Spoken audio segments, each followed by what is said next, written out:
Run the track! Show, hosted by the DJ Mama Ashaki.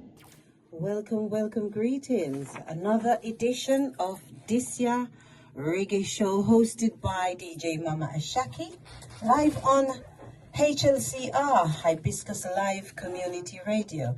And today we're talking about the legacy of Lucel Tate. Celebrating Lucel Tate or continuing her work. And today in the studio we've got relatives of Lucel Tate. I'm introducing Michael Grierson to the listeners today. We will explain why finding Lucel Tate's family matters after more than 10 years of searching. We'll explore Lucel Tate's legacy in Newham and the African Caribbean community. Connect that legacy to the wider question of Black community infrastructure. We also have another family member in the studio, and I want to say, Michael, welcome. Yep. Greetings and blessings to everyone. Thank you for having us here today. You're welcome, and please introduce yourself. I'm Ramel. My aunt Lucel I'm a great-nephew.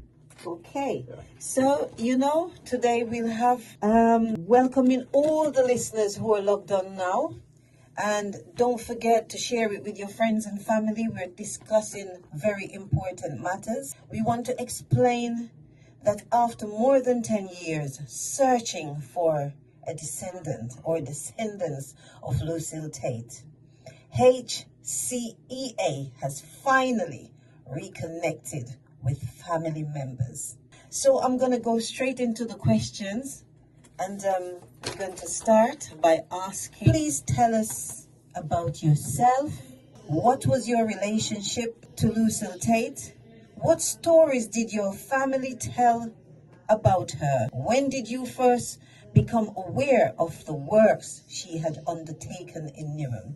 Okay, so hello everyone. My name's Michael Grierson. I'm Lucel Tate's great-nephew. I live and work in the community and always believed in giving back through voluntary projects, community events and inclusion work. Recently I've become more involved in understanding and helping preserve Aunt Lucel's legacy after learning more about the incredible impact she had on the generations of people in Newham. Coming to your question, what was my relationship? Lucel Tate was my great aunt. Although I didn't know the full extent of her work growing up, she had always been spoken about with great respect within the family. As I've learned more about what she's achieved, I've developed an even deeper appreciation for her vision and determination. And then you asked, what stories did your family tell about her? The stories are always about someone who cared deeply about people, especially those who were often overlooked. She was determined, compassionate, and dedicated to improving the opportunities of others.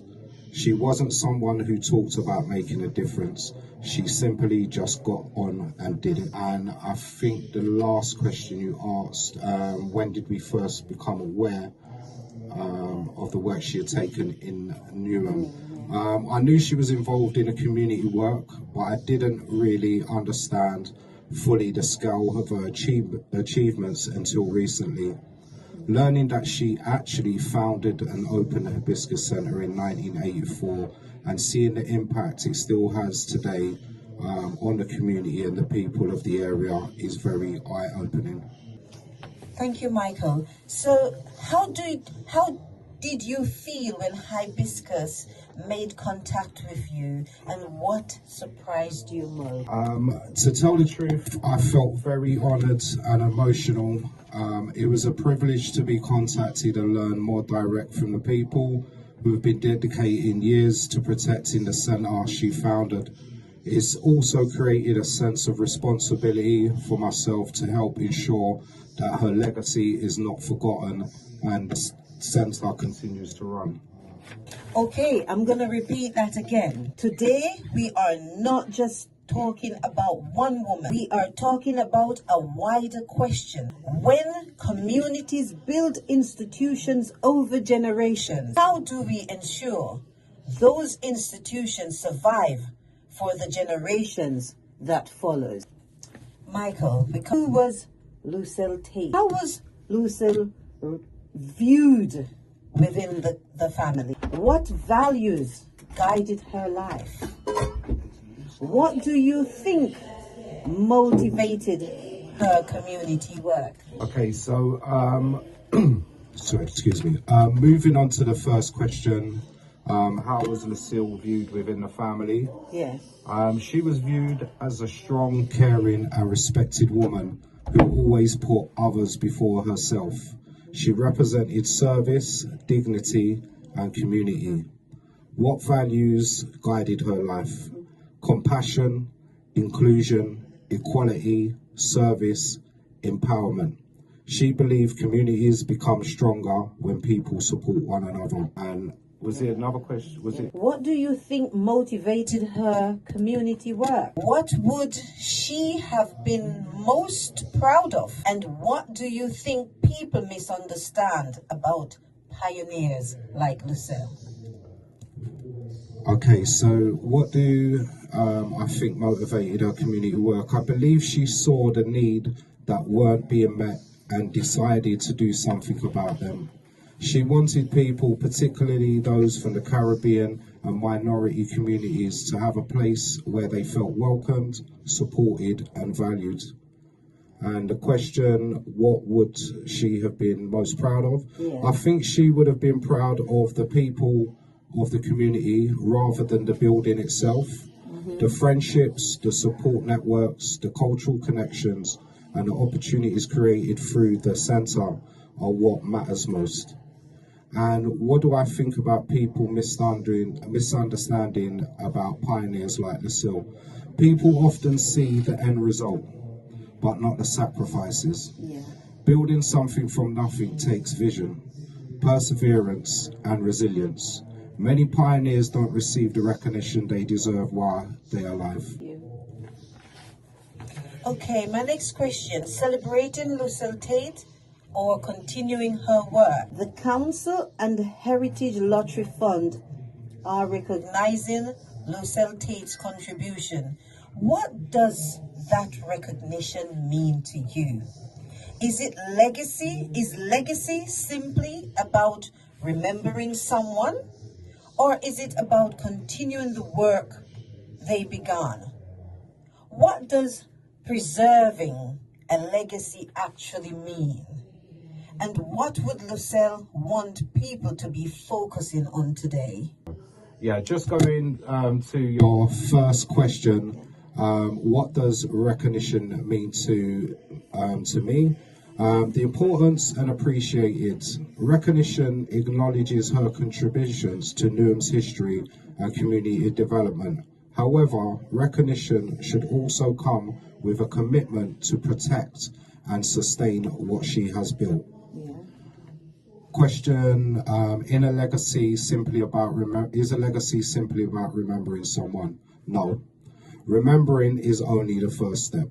As simple as that.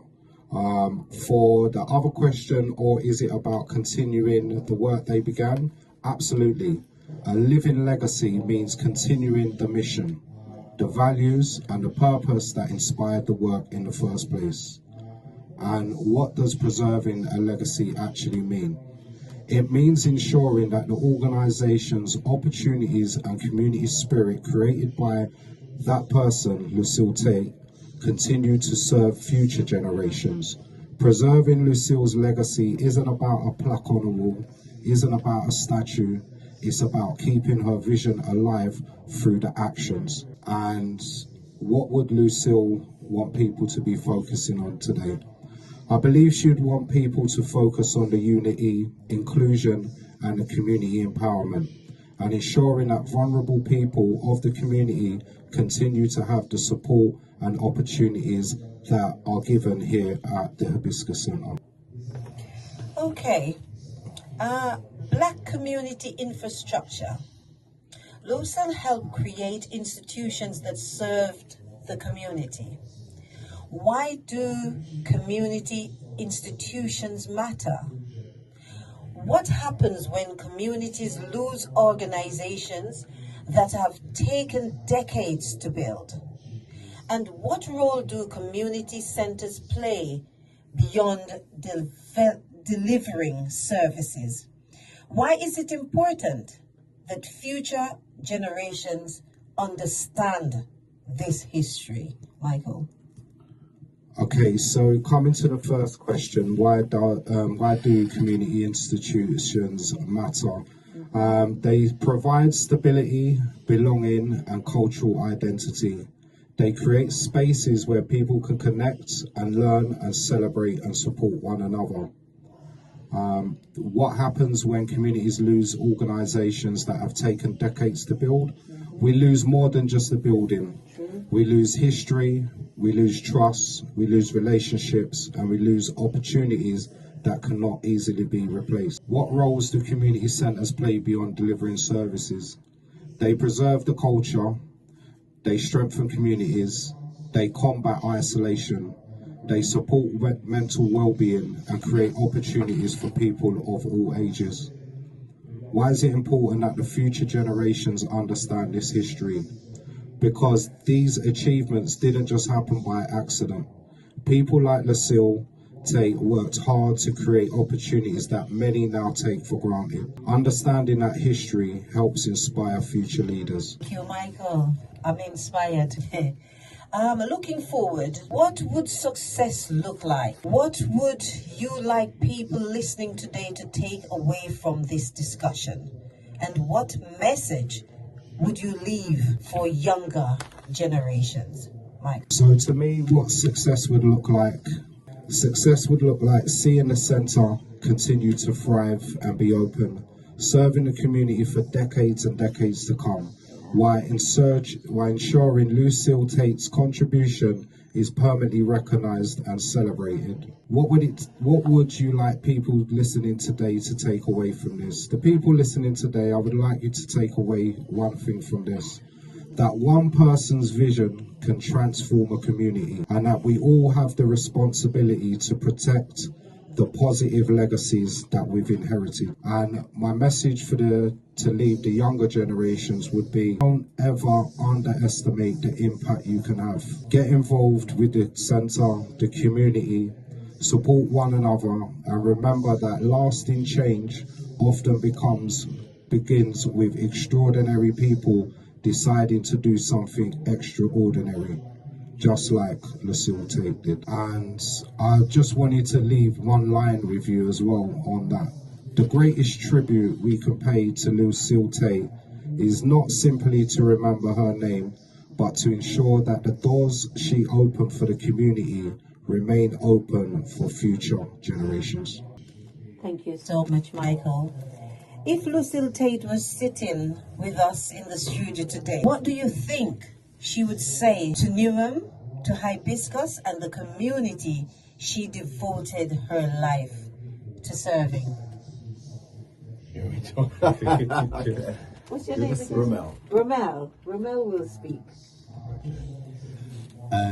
I believe, if she was here today, she'd be expressing the importance of the work that's been provided by her, whether it's her back in the day or whether it's by the people that are continuing her work today.